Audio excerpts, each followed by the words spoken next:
कि जिस तरह इसको मारा जा रहा है, जिस तरीके से इसके ऊपर सोटियां बरसाई जा रही हैं, एक जगह के ऊपर इस मजदूर का जिस्म, इसकी रूह इतनी बेबस हो गई है कि लगता है कि फरिश्तों ने उसको अपनी आगोश में ले लिया है। कोई चोरी नहीं की इसने किसी बच्ची के ऊपर बुरी नज़र नहीं डाली, इसने कोई किसी का बेटा अगवा नहीं किया, ना ये डकैत है और ना ही इस मजदूर के पीछे कोई क्रिमिनल ऑफेंस या कोई रिकॉर्ड है या कोई इसकी सीआरओ में ऐसी चीज़ निकली है।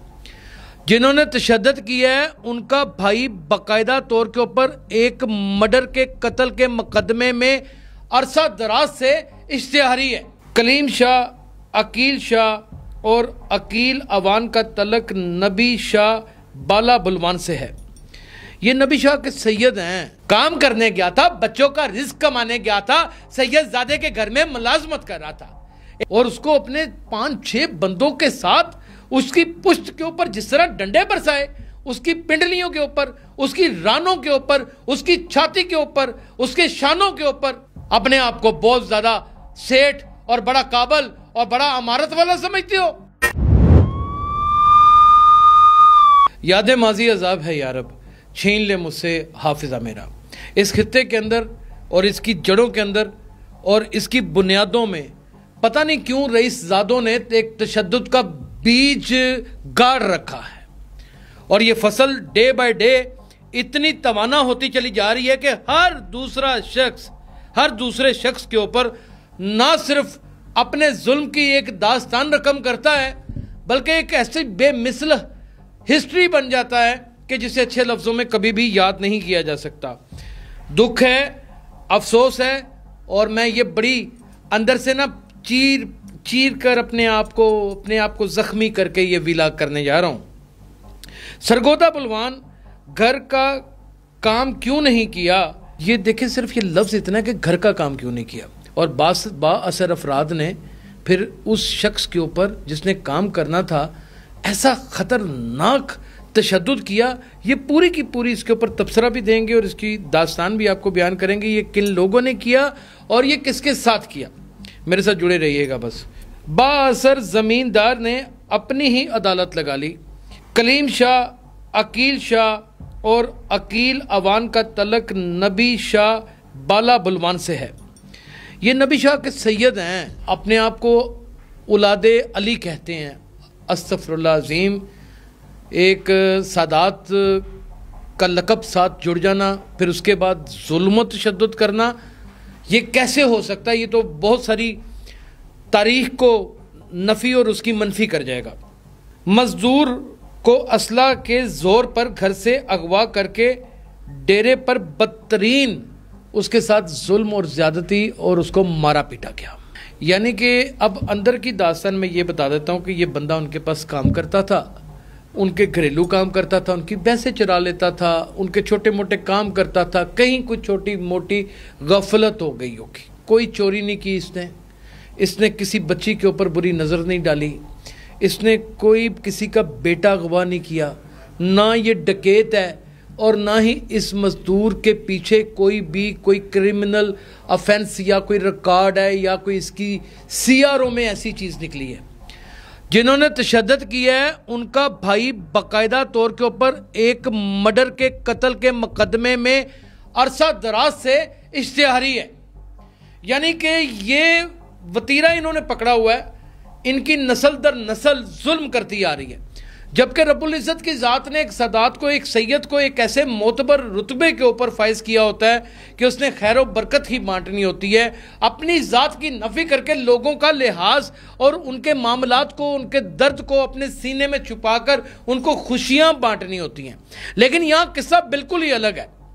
यहाँ पर सिर्फ और सिर्फ काम क्यों नहीं किया, उसके ऊपर तशद्दुद की दास्तान आप मेरी विंडो में देख सकते हैं कि जिस तरह इसको मारा जा रहा है, जिस तरीके से इसके ऊपर सोटियां बरसाई जा रही हैं, एक जगह के ऊपर इस मजदूर का जिस्म, इसकी रूह इतनी बेबस हो गई है कि लगता है कि फरिश्तों ने उसको अपनी आगोश में ले लिया है कि बेटा ये मुश्किल वक्त है, तुम गुजार लो, हम तुम्हें दर्द नहीं होने देंगे। ये सिर्फ और सिर्फ इस अमीर ज़ादे का हम ज़र्फ देखना चाहते हैं। ना तो ये अमीर ज़्यादा इस दुनिया के ऊपर रहेगा, मट्टी से बना मट्टी में चला जाएगा। मट्टी भी इसको जगह देगी कि नहीं देगी। गज, 2 गज, 2.5 गज कफन का टुकड़ा इसके मुकद्दर में आ सकेगा कि नहीं आ सकेगा, मैं इसके बारे में कुछ नहीं कह सकता। हाँ, मैं इतना ज़रूर जानता हूं कि रब्बुल इज़्ज़त की ज़ात हर उस मजलूम के साथ इस तरह जुड़ी है जैसे मैदान करबला में जनाब मौला इमाम हुसैन अलैहिस्सलाम के साथ जुड़ी हुई थी।